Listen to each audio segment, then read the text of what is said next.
Welcome to the Real Estate Espresso Podcast, your morning shot of what's new in the world of real estate investing. I'm your host, Victor Menashe. Today we're talking about a change in the condominium market that has received surprisingly little attention. The question is not whether your condo is worth $300,000 or $500,000. The question is whether the buyer can get a mortgage on it. And they're very different questions. We saw this problem extensively in the wake of the 2008 financial crisis.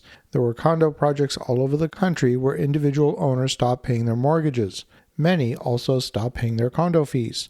That created a vicious cycle. The homeowners association still had bills to pay. The roof still needed maintenance, the elevators needed service, insurance still had to be paid. Landscaping, security, utilities, property management, none of that disappeared just because a few owners stopped paying their assessments.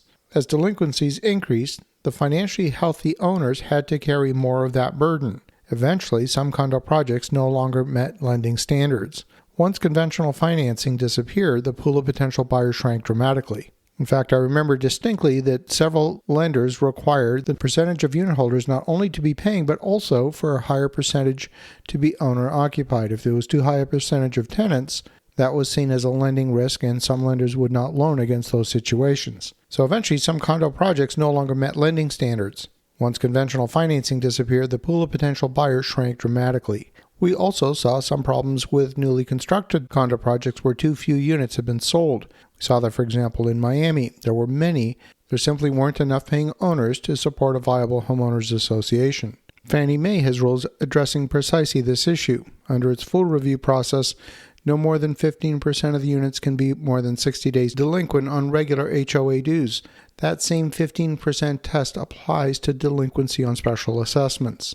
Now fast forward to June of 2021, after the collapse of the Champlain Towers in Surfside, Florida. That tragedy exposed something the industry had known for years. Deferred maintenance can remain invisible until suddenly it's not. Florida responded with mandatory structural inspections and structural integrity reserve studies for many older condo buildings. Associations subject to these rules were required to start budgeting based on the findings of those studies, rather than simply voting year after year to keep the condo fees artificially low. On one level, that sounds entirely reasonable. All of the systems in a building have a known useful life, and somebody eventually has to pay for the roof, for the air conditioners, for the windows. All of these things need eventual restoration. If the concrete needs repair, eventually someone has to pay for the concrete. The problem is that many associations spent decades underfunding those future liabilities.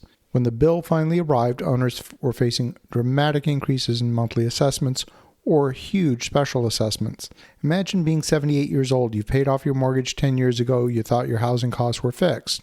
Then your condo association tells you you've got a share of a major repair and there's a shortfall reserve of $60,000 or $80,000 or more per unit. You may technically own your home free and clear and still be facing financial distress. Florida was the first major market where this problem became highly visible, but the lending response is now national. Fannie Mae announced in March it's increasing its minimum reserve replacement allocation under the full review process from 10% to 15% of annual budget assessment income. That new 15% standard becomes mandatory for loan applications dated January 4, 2027 or later. Fannie Mae has also tightened the rules governing reserve studies.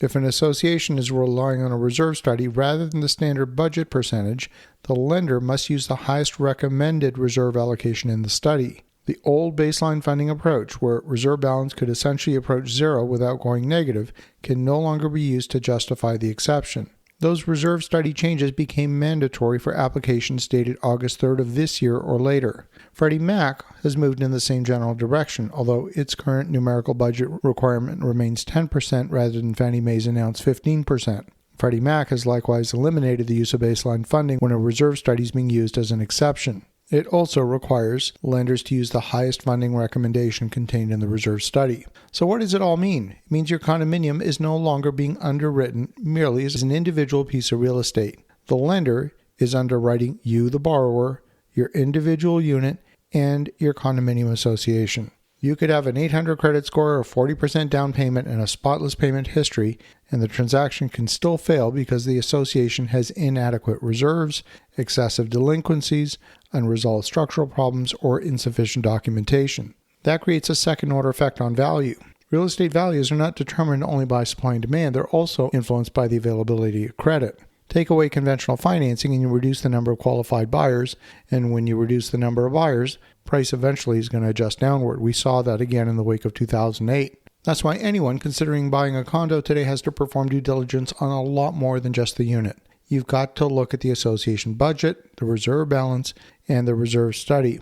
You've got to look at delinquent assessments, look at pending special assessments, look at insurance, look at engineering reports, and deferred maintenance. Now, the average buyer doesn't have the knowledge to read all of these studies, but more importantly, to interpret them correctly. The cheapest condo in the neighborhood may not be actually cheap if the building comes with a multi-million-dollar liability that simply hasn't been allocated to the owners yet. We learned after 2008 that a condo association can become financially distressed. And what's different today is that lenders are becoming much more systematic about looking for that distress before they make the loan. The health of the association is a significant part of the value of the unit. And that's something that every condo owner, every condo buyer, and investor needs to understand. As you think about that, have an awesome rest of your day. Go make some great things happen. And we'll talk to you again tomorrow.